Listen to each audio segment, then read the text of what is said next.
J'aime à me retrouver seul en haut des sommets, regarder le soleil se lever au taquet, par-delà les reliefs et les aspérités, voyager à l'inverse des masses conditionnées. Nous sommes enfin dans la vallée du Laverque. Pour faire la visite de cette magnifique vallée, nous allons rencontrer Lucien, qui est d'ailleurs la seule personne habitante à l'année. Bonjour Lucien. Bonjour. Vous allez bien? Ça va très bien. Vous êtes prêt à nous faire participer à cette jolie promenade? Eh ben, on va essayer. On va essayer de faire cette petite promenade. On va essayer de découvrir ensemble un peu la vallée du Laverque, son histoire, sa nature et sa richesse. Alors je vous suis Lucien. D'accord, c'est parti. Nous avons des ruches tout le long du chemin. Dites-moi, c'est quoi cette particularité? Ruche, c'est un grand mot, parce que dès qu'on dit ruche, on dit abeille et les gens, ils ont peur. C'est plutôt pas ça la forme d'une ruche. En fait, c'est des sortes de boîtes d'information. Alors les enfants appelaient ça des ruches savantes, c'est-à-dire qu'en fait, il y a des tiroirs qui apportent de l'information aux gens sur la nature et la culture et l'histoire du vallon du Laverque. Voilà. D'accord, et alors on trouve les renseignements un peu où ça dans ces ruches? C'est dedans, hein? Ah ben c'est ça, on tire des tiroirs. Là, voilà, il y a des tiroirs, là. Il y a 5 tiroirs par ruche, qui permet d'être accessible aussi bien l'été que l'hiver, avec des plans pour voir où on se trouve, avec les numéros des ruches. Et puis, donc c'est un peu à ciel ouvert, en tout cas à disposition de tout le monde. Si on a un peu plus de temps, on revient sur nos pas et on monte jusqu'au hameau le plus haut du Laverque, le Duc, à 1750 mètres. Et là, il y a toute une série encore de ruches et puis des panneaux qui expliquent des thématiques particulières comme la chasse traditionnelle de la Lec, l'architecture dans la Laverque et dans l'Ubaye. Et on rejoint toujours la Bise. En fait, l'idée, c'est de partir du parking ici de Audemars et de faire une boucle ou deux boucles sur le temps qu'on dispose, en complément un peu des grandes balades qu'il y a à faire dans le vallon du Laverque.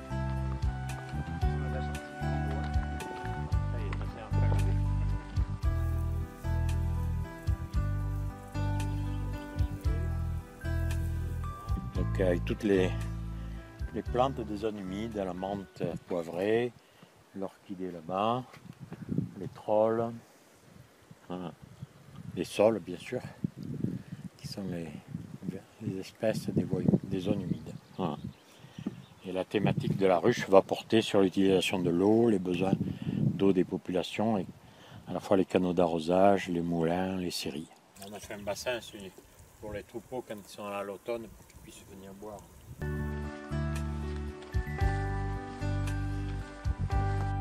Donc là, oui, donc là, la thématique de cette ruche, c'est l'eau, hein?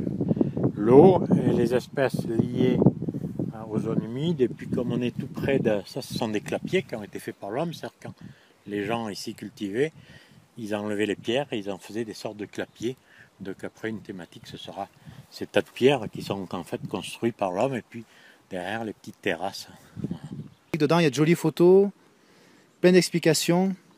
Oh, c'est un peu interactif, c'est-à-dire que Ouais. les enfants savent qu'ils trouvent, à la fois ils reconnaissent soit des plantes, ils reconnaissent des lieux, et soit à tour de rôle un peu ils lisent pour les adultes qui les accompagnent, et puis ils apprennent en même temps un peu l'histoire de ce vallon.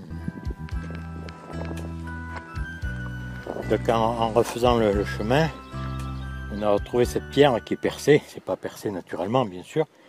En fait c'était des trous qu'on faisait avec des sortes de burins, des sortes de barres-mines, qui avait une tête un peu comme des forêts, et on tapait, il y en a un qui tournait, l'autre qui tapait, qui tournait, tapait.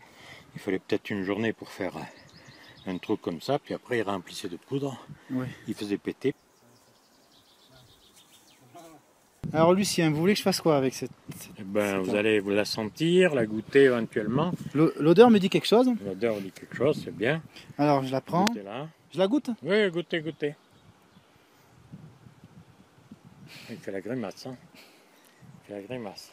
Ah! Mais ça me dit quelque chose. Ah! Et vos arrière-grands-parents en ont certainement consommé, les miens aussi. C'est la fameuse plante de Baudelaire, de Gauguin. C'est l'absinthe.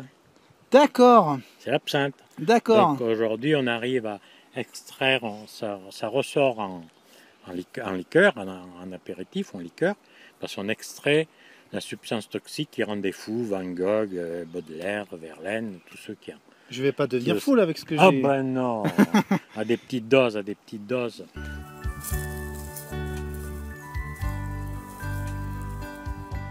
Dans le monde des paysans, à l'automne, on coupait les branches des frênes et des érables, ça c'est un érable, et ça faisait les grosses branches, on ne laissait pas devenir aussi grosses, les grosses branches servaient à faire des bûches ou des bois pour allumer le poêle.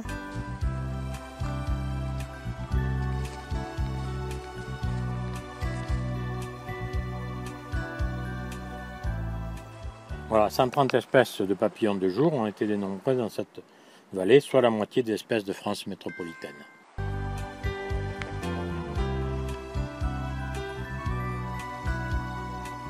Alors là, oui, Lucien, on aperçoit donc la petite Séolane qui culmine à combien? 2856 mètres, je crois. Et la grande? 2909.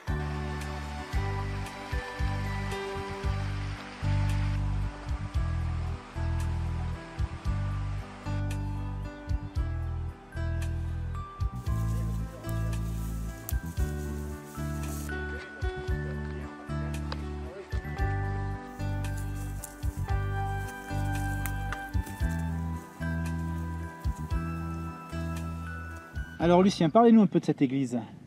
D'abord, on va parler du hameau, qui s'appelle le hameau de l'Abbaye. Il s'appelle le hameau de l'Abbaye parce qu'en fait, en 1135, des moines, d'autres moines qui venaient de Bosquedon aussi, puisque Bosquedon a été créé par des moines qui venaient d'Ouche, qui venaient d'Italie. Et puis à un moment donné, ils ont dû être trop nombreux. Et ils recherchaient des coins comme ça qui inspirent la sérénité, le calme. Et ils ont créé une abbaye ici, une abbaye. Et puis en 1142, l'abbaye du Laverque est devenue prieuré, a été rattachée sur ordre du pape à l'abbaye de Bosquedon, donc, qui était un ordre chalésien, qui est Chalais près de Grenoble, qui est un ordre de retour à la pauvreté, retour près des gens, et c'était un ordre de moines paysans, moines qui avaient des troupeaux de moutons, et qui étaient des forestiers, qui ont défriché la forêt. On pense que c'est eux qui sont pour beaucoup pour le défrichement de ce vallon. Mais quand les moines arrivaient, ils n'arrivaient jamais tout seuls, ils arrivaient toujours avec des laïcs qu'on appelait des convers, et puis toute une économie qui les suivait. Et on pense que c'est à ce moment-là que le vallon du Laverque a pris son extension économique et qu'il y a eu une grande population. Et ils ont construit, on pense, au XVIe, au XVIIe siècle, cette église qui est derrière nous, et qu'on appelle l'abbaye de Saint-Antoine, qui est dédiée à Saint-Antoine, mais pas Saint-Antoine de Padoue, Saint-Antoine égyptien, qui était un moine d'une famille très riche et qui est parti prêcher dans le désert.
Alors en promenant, je viens de croiser d'autres promeneurs qui arrivent d'une balade. Bonjour. Bonjour. Alors dites-moi, qu'est-ce que vous avez vu un peu dans cette balade? On est allé au plan de Gautier et à la tête du Pillon, qui est là-haut. Et puis on est redescendu par la forêt là. Il y a une belle piste. Une belle piste qui descend, quoi.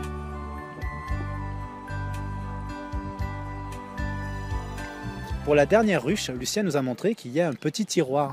On l'ouvre et là vous avez un cahier où vous allez pouvoir écrire un petit mot.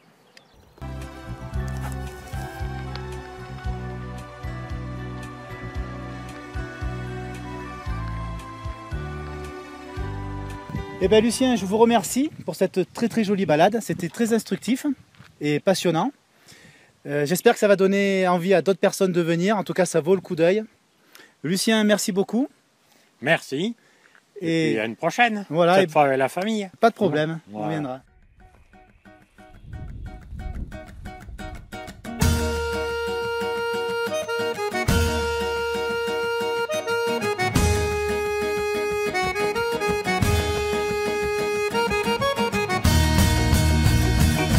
J'aime à me retrouver seul en haut des sommets, regarder le soleil se lever au taquet, par-delà les reliefs et les aspérités, voyager à l'inverse des masses conditionnées. Pas de foule parfois, ça fait du bien.